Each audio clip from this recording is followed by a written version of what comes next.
Halo, apa kabar pemirsa? Senang kembali menjumpai Anda dalam program Special Report, program yang membahas secara mendalam isu-isu di tengah masyarakat. Bersama saya, Dewi Balkiscan. Pemirsa, Kepolisian Daerah Lampung mencatat jumlah anggota Kepolisian Lampung yang melanggar kode etik sepanjang tahun 2021 mencapai 137 anggota. Jumlah tersebut meningkat dibandingkan tahun 2020 yang hanya 29 anggota. Sementara jumlah anggota yang dipecat secara tidak hormat mencapai 18 orang. Lalu apa yang membuat profesionalitas anggota ini menurun? Pemirsa, berikut spesial report menyoal profesionalitas Polisi Lampung.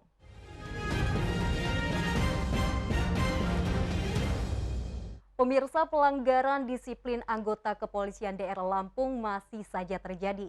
Meskipun Kapolda Lampung Irjen Pol Hendro Sugiatno tidak pernah mentoleransi anak buahnya yang melakukan pelanggaran.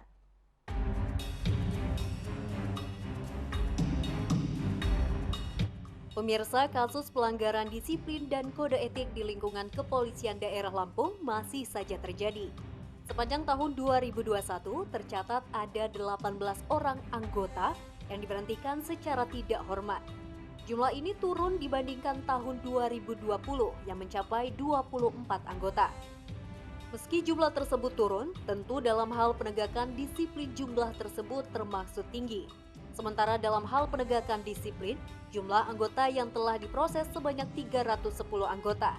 Jumlah tersebut meningkat pesat dibandingkan tahun 2020 yang hanya 14 anggota. Sedangkan jumlah anggota yang melanggar kode etik tahun 2021 ada 137 anggota atau meningkat sangat dibanding tahun 2020 yang hanya mencapai 29 anggota. Pelanggaran disiplin paling banyak dilakukan oleh anggota di jajaran Polda Lampung, yakni mencapai 78%. Para pelanggar disiplin kode etik ini sudah mendapat sanksi, mulai dari penundaan kenaikan pangkat hingga pidana penjara bagi pelanggaran tindak pidana kriminal. Dari Bandar Lampung, Tim Liputan iNews melaporkan.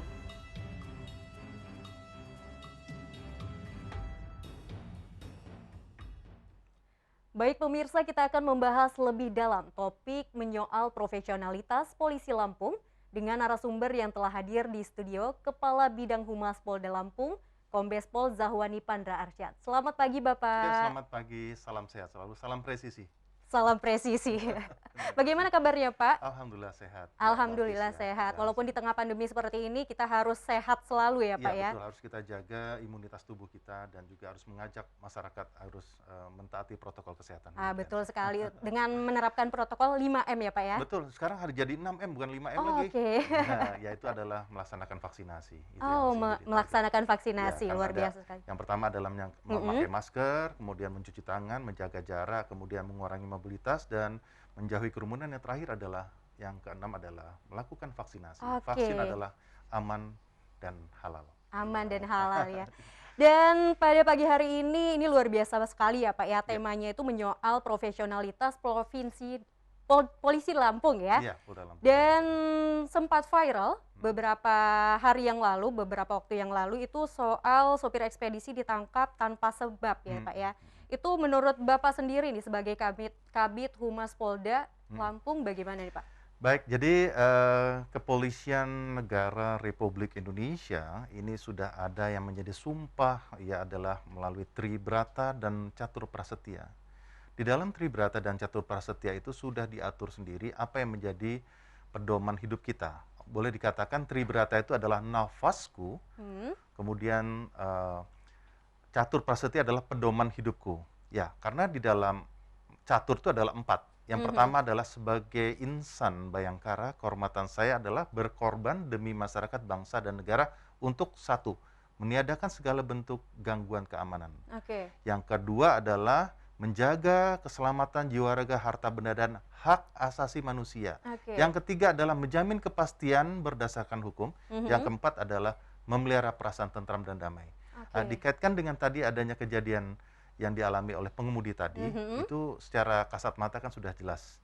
Ya, adanya suatu kaidah yang tidak dijalankan, yaitu adalah pedoman hidup tadi. Dan kita juga sekarang di dalam kode etik profesi kepolisian, itu kita ada undang-undang nomor 14 tahun 2011 ya, tentang kode etik profesi kepolisian. Jadi di dalam kita menjalankan suatu pelaksanaan tugas Mhm. dalam kegiatan sebagai pelindung, pengayom, pelayan masyarakat, problem solver dan penegakan hukum sebagaimana di Undang-Undang Nomor 2 Mhm. tahun 2002 tentang kepolisian, kita harus profesional, yang Oke. kedua proporsional dan prosedural. Prosedural. Nah, ini adanya kemarin laporan daripada warga masyarakat yang dilakukan oleh seorang oknum atau Oke. beberapa oknum anggota di Polsek Tanjung Karang Barat, maksudnya begitu ya Mbak ya kemarin Mhm. ya, yaitu adanya sesuatu prosedural yang sesuatu penanganan perkara yang tidak sesuai dengan prosedural. Oh, berarti itu tidak sesuai ya, Pak, ya? Betul. Dan melihat kasus ini dan penjelasan dari Bapak Pandra sendiri, Mm, berarti Polda Lampung sangat tegas terhadap anggotanya. betul. Dan kalau boleh tahu nih, Pak, berapa banyak anggota yang terbukti melanggar disiplin kode etik polisian nih, Pak? Baik, jadi di dalam tahun 2021 ya, Mhm. ya ini sebanyak 277 personil, kemudian tindak pidana yang terhadap kasus ini yang terhadap pelanggaran tidak pidana itu ada 36 personil dan disiplin 279 personil. Oh, Nah, itu sangat banyak sebanyak itu, ya, Pak, ya? cukup banyak. Ya karena Bapak Kapolda Lampung yang mempunyai komitmen yaitu adalah Bapak Irjen Polisi Dr. Andes Hendro Sugiatno MM ini adalah Mhm. beliau menegakkan adanya rewards and punishment, Oke. penghargaan dan Dan penghukuman hukuman. terhadap perilaku anggota yang baik itu harus diberikan penghargaan, tetapi yang melanggar disiplin, apalagi melanggar kode etik profesi kepolisian, Mhm. tindak dengan tegas. Ya itulah salah satunya. Oke, kalau boleh tahu nih, Pak, berapa banyak anggota yang dipecat karena melanggar hukum tersebut? Ya, jadi anggota yang dipecat ini banyak sekali, artinya bukan maksudnya banyak banyak kasus yang ditangani ya. Oke. Jadi ini ada beberapa kasus-kasus yang kita lakukan Mhm. pemecatan itu diantaranya adalah kasus-kasus pelanggaran pidana ya. Tadi kan sudah ada melalui kode etik tadi sudah ada Mhm. 277 personil, 2001 kemudian 36 personil dan disiplin 279 personil.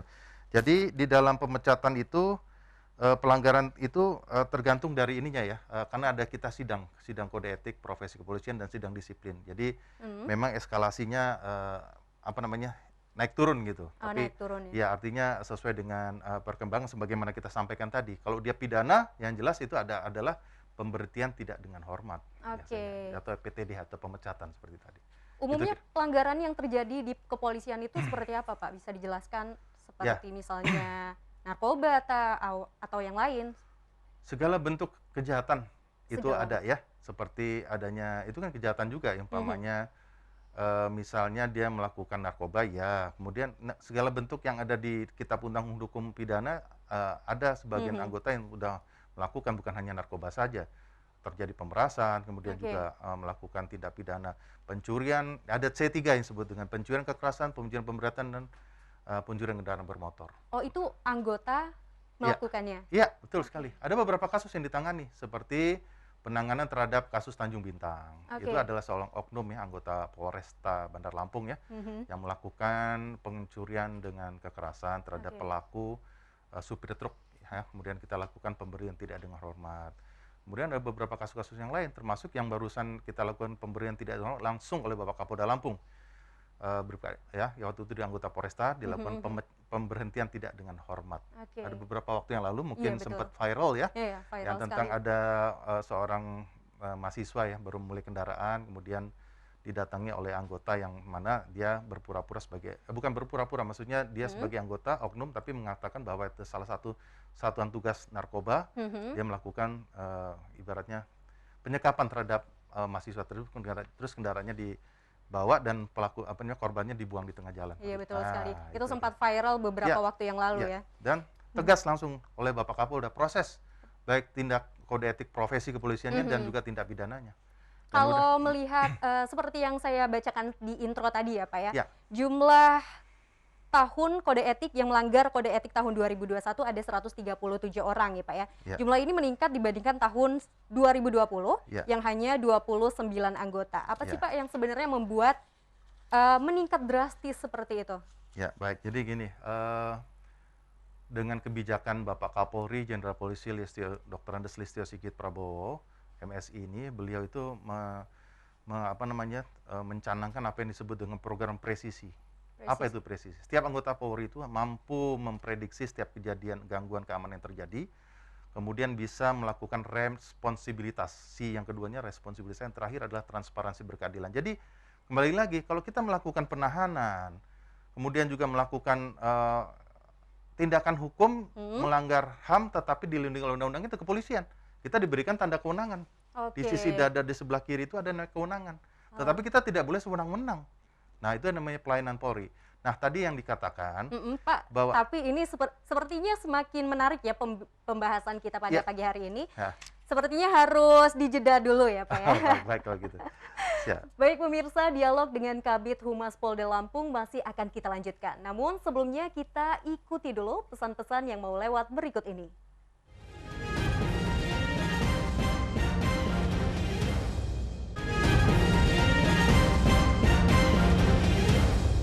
Terima kasih Anda masih di Special Report. Kita akan lanjut obrolan kita menyoal profesionalitas polisi Lampung bersama Bapak Zahwani Pandra Arsyad. Tadi sempat kita potong ya Pak ya, sungguh menarik sekali bahwa tadi sempat terjadi peningkatan yang cukup drastis dari tahun 2020 ke 2021. Mungkin bisa Bapak jelaskan kembali? Ya baik, jadi sebenarnya polisi itu juga manusia. Iya betul. Di mana ada suatu niat, kesempatan, karena kita juga sebagai manusia itu pasti diberikan suatu kelebihan oleh Allah tuh akal pikiran termasuk hawa nafsu tadi kan. Nafsu itu apakah dia positif atau negatif.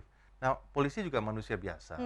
Artinya setiap kali tindakan itu haruslah dengan koridor. Itu kan tadi sudah ada payung hukumnya atau pedoman di dalam pelaksanaan tugas kita banyak sekali dari Undang-Undang Kepolisian nomor 2 nomor 2002, kemudian tadi ada Tribrata, Catur Prasetya, ada presisi, ada kode etik profesi. Namun kesemuanya itu adalah suatu bentuk tulisan yang harus bisa dihayati. Dari dihayati dan dilaksanakan dan diamalkan kan seperti itu. Iya betul. Nah, itu di dalam melaksanakan tugas tersebut tentu anggota itu juga harus ada pengawasan. Nah, salah satu bentuk yang disampaikan oleh program prioritas Kapolri, Jenderal Polisi Listio Sigit Prabowo ini ada 16 program prioritas Kapolri. 16 program prioritas Kapolri itu diantaranya adalah program ke-14 dan program ke-15. Adalah pengawasan pimpinan dalam setiap kegiatan anggota. Dan satu lagi adalah yang ke-15 adalah penguatan sistem pengawasan. Jadi, polisi ini ada yang namanya officer, ada yang sifatnya first line supervisor, ada yang supervisor, ada yang middle management, dan sampai manager dan sebagainya. Nah, itu harus ada jenjang-jenjang itu tadi. Nah, kita sekarang nih jam kerja kita, misalnya apel tuh kan jam 7 pagi. Nah, jam 7 ya kita harus tepati waktu. Nah, itu tindakan-tindakan disiplin awal mulanya seperti itu. Mungkin tidak apel pagi, dibiarkan, kemudian juga mereka tidak melakukan pengawasan dan lain sebagainya. Berarti dari hal yang kecil dulu ya Pak ya? Betul, itu sebenarnya pelanggaran itu. Kalau misalnya atasannya tidak peduli, ya pasti ada. Kan sudah ada Pak Kapolri sampaikan bahwa busuknya itu tidak hanya dari dari kepalanya dan segala macam. Ya itulah berikan, makanya harus bisa sebagai panutan. Pimpinan sebagai seorang komandan, seorang atasan, dia harus sebagai seorang tua, kemudian juga harus sebagai kawan, kemudian juga dia harus beri motivasi kepada anggota. Dan ini sangat menarik sekali ya Pak. Bapak bilang tadi ada 16 program, dan ini balik lagi menyoali tentang sopir ekspedisi yang ditangkap tanpa sebab. Dan itu berarti dari Kapolseknya sendiri tahu ya Pak. Berarti apakah kan kata Bapak tadi adanya pengawasan dari kepalanya sendiri.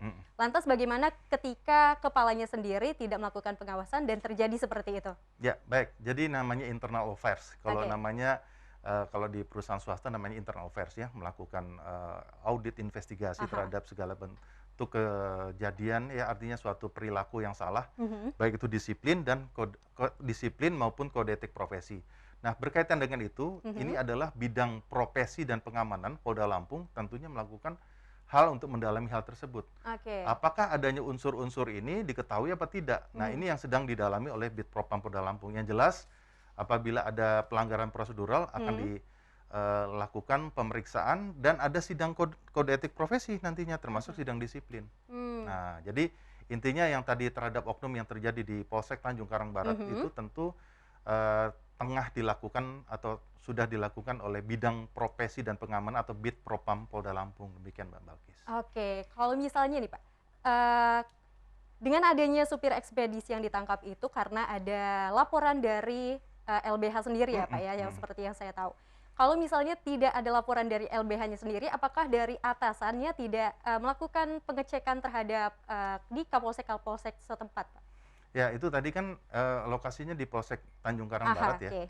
Kapolseknya ya intinya harus bisa melakukan pengawasan. Itu yang mestinya dilakukan. Yang mestinya. Nah, yang seharusnya dilakukan itu yang menjadi permasalahan kenapa jabatan Kapolsek itu sempat dievaluasi. Sekarang kan dalam rangka pemeriksaan oleh bidang profesi dan pengamanan Polda Lampung, saat ini Kapolsek Tanjung Karang Barat Konpol D itu sedang dilakukan pemeriksaan pendalaman. Kenapa Anda tidak melakukan suatu secara profesional, proporsional dan prosedural, apalagi menahan seseorang, ya kan? Kan sudah jelas di situ. Di dalam Tribrata dan catur peserta kan, terus menjamin keselamatan jiwa raga harta benda dan hak asasi manusia. Iya betul sekali. Nah, kemudian juga harus menjamin kepastian berdasarkan hukum. Seseorang yang berdasarkan kitab undang-undang hukum acara pidana itu dijelaskan bahwa seseorang harus ditentukan statusnya apakah dia sebagai saksi atau sebagai tersangka. Dalam waktu 1x24 jam harus ditentukan. Kalau perkara-perkara pidana itu adalah 1x24 jam. Kalau perkara terhadap kasus-kasus narkotika dan obat-obat terlarang atau narkoba itu bisa 3x24 setelah dilakukan asesmen.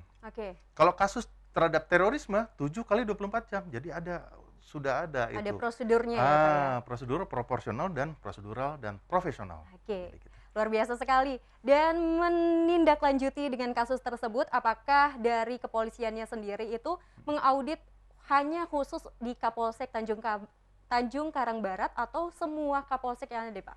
Jadi begini, Polda Lampung itu mempunyai Inspektorat Pengawasan Daerah. Inspektorat Pengawasan Daerah itu yang mengaudit ya sistem kinerja terhadap seseorang, baik itu bersangkut masalah pembinaan, operasional. Apa yang pembinaan? Ya kaitan dengan anggaran, pertanggungjawaban keuangan, operasional, sistem pelaksanaan. Mungkin kita melihat dulu Mbak, waktu kasus masalah Polsek Candipuro di Tanjung maksud kami di wilayah Kalianda kan seperti itu. Itu diaudit. Diaudit bukan hanya itu sistem pelayanan kepada masyarakat, kita sudah banyak contoh seperti di Polres Jakarta Timur, hanya seseorang yang melaporkan kepada pihak kepolisian tapi tidak ditanggapi. Atau kasus yang terjadi di Boyolali. Ya sekarang ini udah era keterbukaan publik loh. Iya betul. Era digital, apapun yang dilakukan oleh warga masyarakat itu sangat rentan apabila kita tidak bisa menindaklanjuti informasi tersebut. Nah inilah bentuk pengawasan yang harus kita lakukan, harus kita ingatkan terus. Secara berjenjang. Pak Kapolda menyampaikan itu. Kapolda ada representasi pimpinan Polri di kabupaten kota melalui Kapolres. Ada lagi di tingkat kabupaten kota itu ada namanya kecamatan, yaitu Kapolsek, terus sampai ke bawah.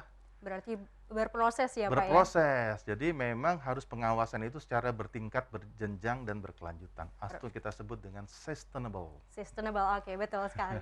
Dan ini semakin menarik sekali ya Pak ya pembahasan kita mengenai tentang profesionalitas di Polisi Lampung sendiri. Dan ini sepertinya harus dijeda dulu ya Pak ya? Baik, makin menarik perbincangan kita pemirsa, namun kita harus jeda sejenak. Special Report akan kembali setelah pariwara berikut ini.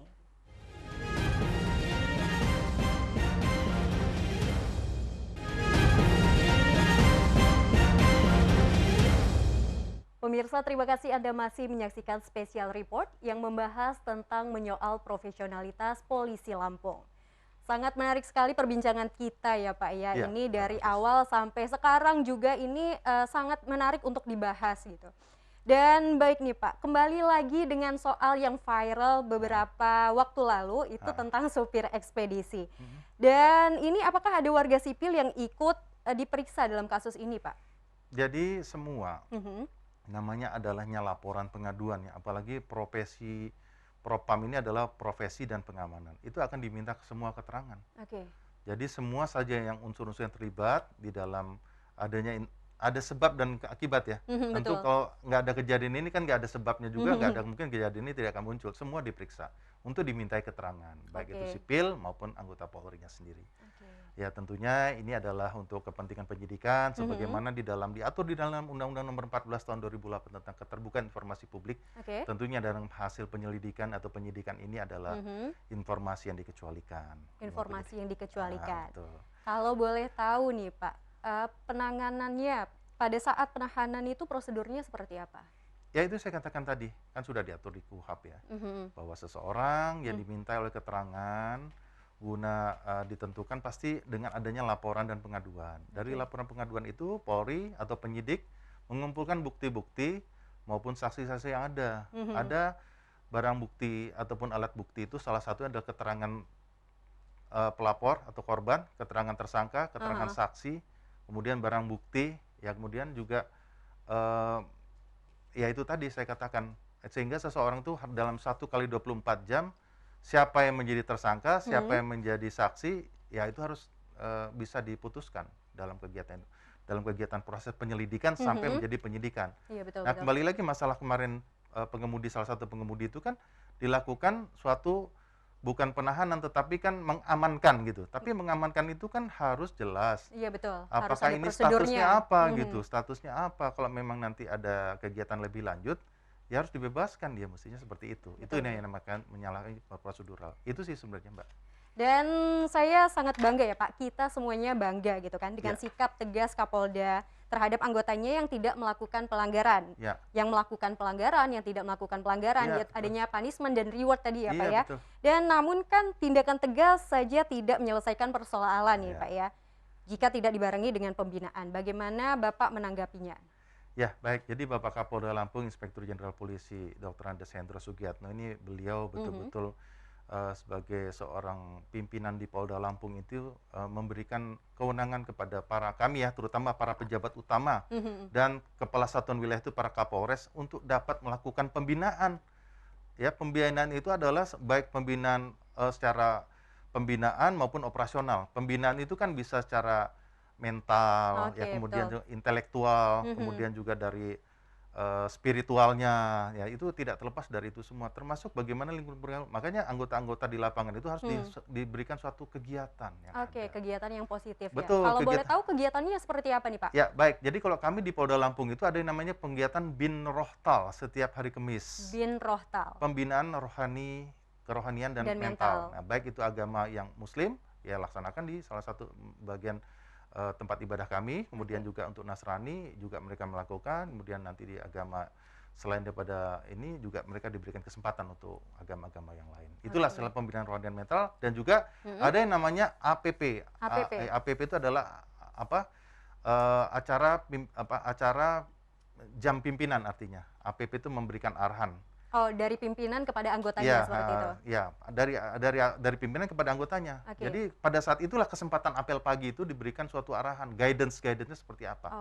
Secara umum. Kemudian nanti para kanit, kasubdit, kemudian juga nanti para yang saya katakan di first line supervisor atau supervisor, mereka juga memberikan lagi ke bawah. Yang banyak bermasalah ini saya katakan banyak bermasalah ya, rata-rata di officer. Oh, berarti di officernya yang melakukan kesalahan-kesalahan. Iya, itu yang saya katakan tadi, officer pelaksana di lapangan tadi gitu. Walaupun ada juga yang di level first line supervisor atau supervisornya, maksudnya perwira pertamanya atau juga perwira menengahnya, tapi kebanyakan tuh rata-rata seperti itu. Hal yang terkecil, umpamanya sekelompok anggota kemudian terjadi mungkin kebut-kebutan atau apa, karena sifat loyalitas, kemudian juga sifat kita sebut esprit de corps, akhirnya bertengkar. Dan itu hal-hal yang seperti itu ya Pak ya? Ya, seperti itu yang kebanyakan terjadi. Maksudnya hal-hal yang apabila sekelompok orang, apabila tidak diberikan suatu tugas yang jelas, ya mereka jadinya akan melenceng ya Pak ya? Itu dia. Dan ini luar biasa sekali kita membahas tentang profesionalitas polisi di Lampung. Dan terakhir nih Pak, saya minta closing statement dari Bapak Pandra sendiri kepada masyarakat khususnya, boleh silahkan? Baik, terima kasih kepada warga masyarakat di Provinsi Lampung, Bapak Kapolda Lampung, Irjen Polisi Dr. Andes Hendro Sugiatno MM selalu menyampaikan atau menegaskan kepada kami, jadilah seorang polisi sebagai pelindung, pengayom, dan pelayan masyarakat, kemudian sebagai seorang yang bisa memberikan pemecahan permasalahan dan juga melakukan penegakan hukum. Karena kita sebagai pengayom masyarakat ini harus menjadi statement beliau mengatakan, jadilah seorang jiwaku penolong. Itulah yang menjadi tagline yang menjadi. Jadi dalam hal ini, partisipasi daripada warga masyarakat yang memberikan laporan sekecil apapun sangat berguna bagi kami, dan kami akan memberikan pelayanan yang terbaik bagi masyarakat agar pemeliharaan keamanan ketertiban masyarakat di Lampung Sai Bumi Rajure ini dapat aman, tertib, damai, dan tentunya kita dapat tenang hidup di hidup di Lampung ini. Amin. Oke, amin, amin, amin. Luar biasa. Jadi tagline-nya jiwaku penolong ya, Pak betul. ya? Tagline-nya itu jiwaku penolong. Oke, terima kasih Bapak Pandra sudah hadir di studio kita. Sama-sama. Semoga sehat selalu ya Pak ya. Sama-sama. Wassalamualaikum warahmatullahi wabarakatuh. Waalaikumsalam. Baik, pemirsa, meski sudah mengalami perubahan, kinerja Kepolisian Republik Indonesia khususnya di daerah Lampung belum begitu menggembirakan. Karena masih banyak perilaku aparat kepolisian yang belum sesuai dengan harapan. Kita berharap Kepolisian Daerah Lampung terus melakukan perubahan ke arah yang lebih baik lagi. Baik pemirsa, tak terasa perbincangan kita sudah berada di ujung waktu dan kita akhiri sampai di sini. Terima kasih kepada Kabid Humas Polda Lampung, Kombes Pol Zahwani Pandra Arsyad. Masih berusaha menyempatkan memenuhi undangan dialog pada pagi hari ini. Saya Dewi Balkiscan, mewakili kru yang bertugas undur diri. Jangan lupa untuk terus ikuti special report hanya di iNews Lampung. Sampai jumpa.